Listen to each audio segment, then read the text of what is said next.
Baby, একটু আদর করো আমাকে। একদম আমার কাছে আসার চেষ্টা করবেন না। বেবি, তুমি রাগ করছো কেন? একটু আদর করলে কি এমন ক্ষতি হবে? আমি কারোর উপর রাগ করিনি। আমি নিজের উপরে যেখানে রাগ করতে পারি না সেখানে আপনার উপর কি করে রাগ করব। তাহলে আমাকে আদর করছো না কেন? এমন করতেছো কেন? তুমি প্লিজ জান, কাছে আসো। তুমি তো জানো তোমাকে পাওয়ার জন্য আমি কতটা কষ্ট করেছি। আপনাকে বলছি না আমাকে ছোবেন না, তারপর আমাকে স্পর্শ করেছেন। আপনি কি চান আমি রুম থেকে বেরিয়ে যাই? না বেবি, আমি এমন কিছু চাই না। আমি শুধু তোমাকে চাই। আমি শুধু তোমার আদর ভালোবাসাটা চাই। প্লিজ আমাকে এইভাবে দূরে ঠেলে দিও না। তুমি তো জানো শুধু তোমাকে পাওয়ার জন্য আমাকে কতটা নাটক করতে হয়েছে। আপনি এটাকে নাটক বলছেন? এত বড় একটা কাজ করে এখন বলছেন নাটক করছেন? আপনার সাহস দেখে আমি অবাক হয়ে যাচ্ছি। বেবি, আমি তো তোমাকে পাওয়ার জন্য এমনটা করেছি, আর তুমি আমাকে রাগ দেখাচ্ছ। প্লিজ জানটা কাছে আসো, আমাকে একটু তোমার বুকে জড়িয়ে নাও। আমি চাইনি আপনাকে এমন করে পেতে। আপনি কেন এরকম একটা কাজ করলেন? এত বাজে একটা কাজ করার আগে আপনার বুকটা একটু কাঁপলো না? একটাবার আপনি ভাবলেন না যদি উল্টাপাল্টা কিছু একটা হয়ে যেত তাহলে কি হতো? তখন আমার মাথা ঠিক ছিল না। তোমাকে পাওয়ার জন্য যেটা ভালো মনে হয়েছে আমি সেটাই করেছি। প্লিজ বেবি, আমার উপর রাগ করে থেকো না। তুমি তো জানো আমি তোমার ইগনোরটা নিতে পারি না। একটু আমার কাছে আসো জানটা। মায়া ঈশানের কাছে এগিয়ে আসলো। তারপর যখনই ওর মুখের পাশে হাতটা রাখবে তখনই ঈশানের মায়ার এরকম ভয়ানক কাজটার কথা মনে পড়তে লাগলো। ও এক ঝটকায় মায়ার হাতগুলো সরিয়ে দিল। বেবি, তুমি শুধু শুধু আমার উপর রাগ দেখাচ্ছ। আমি তোমার কাছে কেন আসি, কি জন্য আসি, তুমি তো সেটা খুব ভালো করে জানো। আমি তোমাকে কতটা ভালোবাসি সেটা তো আমি প্রমাণ দিয়েছি। তারপরেও তুমি এমন রাগ করছো কেন? আমি কি আপনার কাছে কখনো প্রমাণ চেয়েছি? আমাকে কতটা ভালোবাসেন সেটা প্রমাণ দেন। না, বলনি। তাহলে এমনটা করতে গেলেন কেন? তুমি তো জানো বাসার কেউই আমাদের মেনে নিচ্ছিল না। তার উপর তোমার আব্বু আমার উপর কতটা রেগেছিল যখন জানতে পেরেছে আমি তোমার থেকে সিনিয়র। তখন কতটা রিয়েক্ট করেছিল। সেজন্যই এরকম একটা বাজে কাজ করতে যাচ্ছিলেন। আপনার কি তখন একটাবারও আমার কথা মনে পড়েনি? আপনি আমার কথা একটাবারও ভাবলেন না? স্বার্থপরের মতো শুধু নিজের কথাটা ভেবেই এরকম একটা বাজে পরিস্থিতির মধ্যে নিজেকে ঠেলে দিলেন। আমার ভুল ছিল আপনার মতো একটা পাগলি মেয়েকে ভালোবাসা। বেবি, মানছি আমি ভুল করেছি। তখন আমার মাথা ঠিক ছিল না। তোমাকে পাওয়ার জন্য যেটা আমার কাছে ঠিক মনে হয় আমি সেটাই করতে যাচ্ছিলাম। প্লিজ একটু বিশ্বাস করো, আমি রাগ করে ওরকম একটা কাজ করতে গিয়েছিলাম। হ্যাঁ হ্যাঁ, রাগ অভিমানটা আপনার কাছে সব, কিন্তু আমার ভালোবাসার কোনো মূল্য আপনার কাছে নেই, তাই না? প্রচন্ড রেগে আছে পাগলটা আমার উপর। রাগ করাটাই স্বাভাবিক। বড্ড বেশি ভালোবাসে আমাকে। ওর কাছে গেলাম, তারপর আবার ওর মুখের পাশে হাতগুলো রেখে বললাম, বেবি আমি জানি তুমি আমাকে কতটা ভালোবাসো। তোমাকে কাছে পাওয়ার জন্য এমনটা করেছি। জানতাম নাকি যে ওরকম একটা সিচুয়েশন তৈরি হবে? আর আমি একটাবার ভেবে দেখিনি যদি আমার কিছু হয়ে যায় তাহলে আমার পাগলটার কি হবে। Please, তুমি রাগ করো না। দেখো আমার তো কিছু হয়নি, তাই না? হওয়া না হওয়া সেটা পরের কথা। আপনি কি করে এমন একটা কাজ করতে গেলেন? আপনার একটাবারও আমার কথা মনে পড়লো না? যদি আপনার কিছু হয়ে যেত তাহলে আমি কাকে নিয়ে বাঁচতাম? একটাবার আপনি বোঝার চেষ্টা করলেন না আমি কি চাই, আমার মন কি চাই?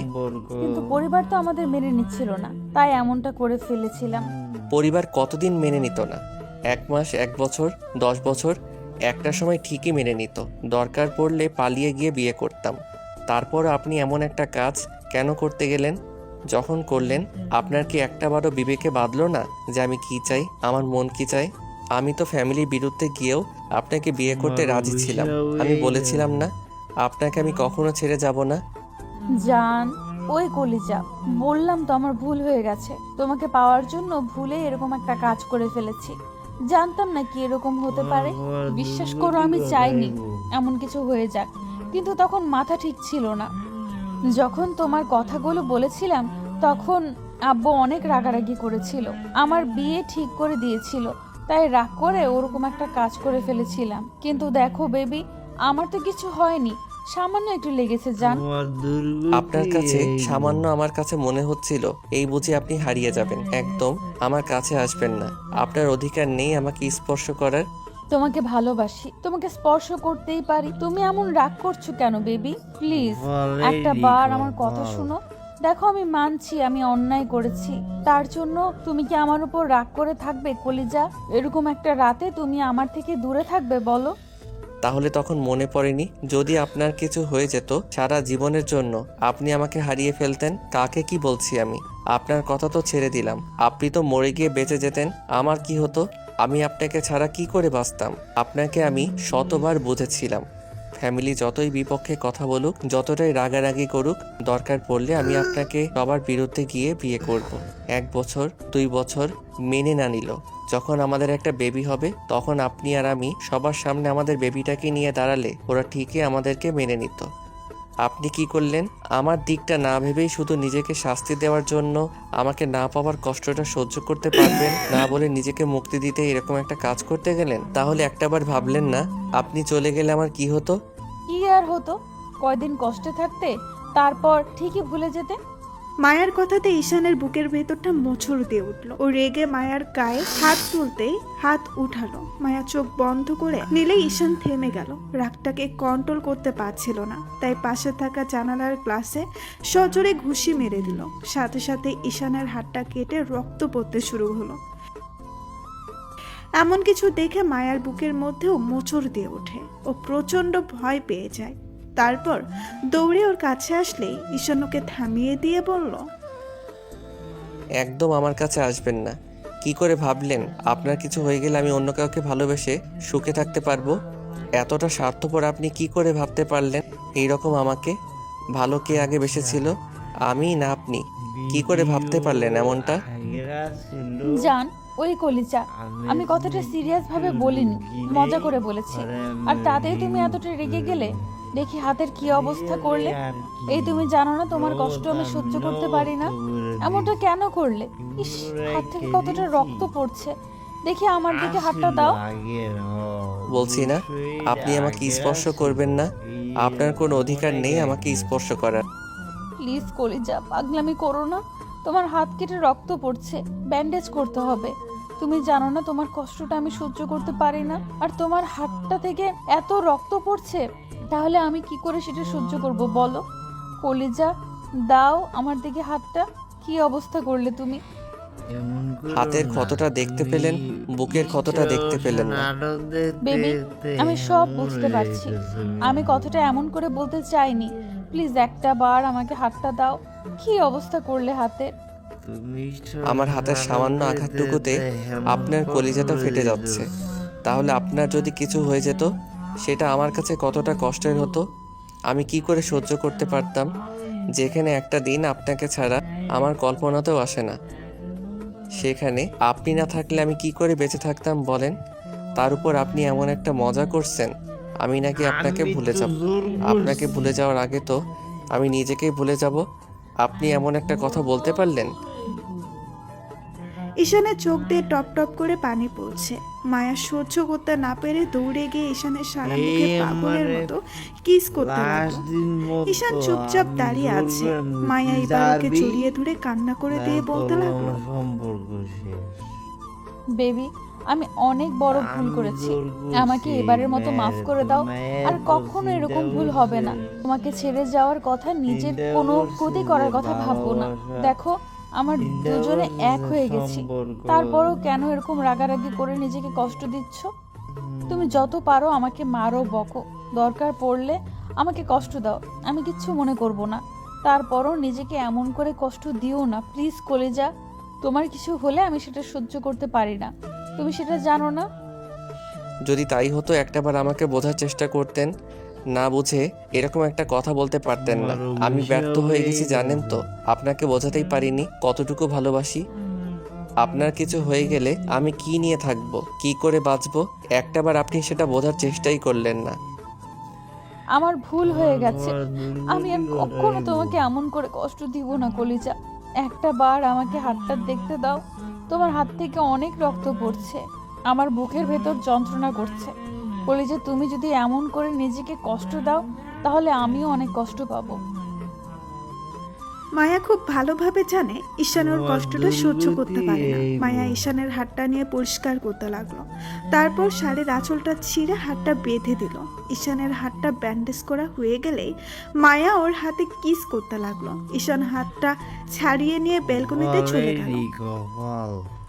তারপর আকাশের দিকে তাকিয়ে নীরবে চোখের পানি ফেলতে লাগলো। মায়ের খুব কষ্ট হচ্ছে, পাগলটাকে এমন করে কষ্ট দিয়ে। ও দেরি না করে ব্যালকনিতে গিয়ে ঈশানকে পেছন থেকে শক্ত করে জড়িয়ে ধরলো আর কান্না করে দিয়ে বলতে লাগলো, প্লিজ কলিজা, তুমি কষ্ট পেও না। ওই কলিজা, একটা বার তাকাও না আমার দিকে। তুমি জানো না তোমার কষ্টটা আমি নিতে পারি না। কেন এরকম পাগলামি করলে বলো তো? তুমি নিজেকে কষ্ট দেওয়ার থেকে আমাকে যতগুলো পারতে কষ্ট দিতে। বুকের সাথে শক্ত করে জড়িয়ে ধরে বলতে পারতে তুমি আমাকে ছাড়া থাকতে পারবে না।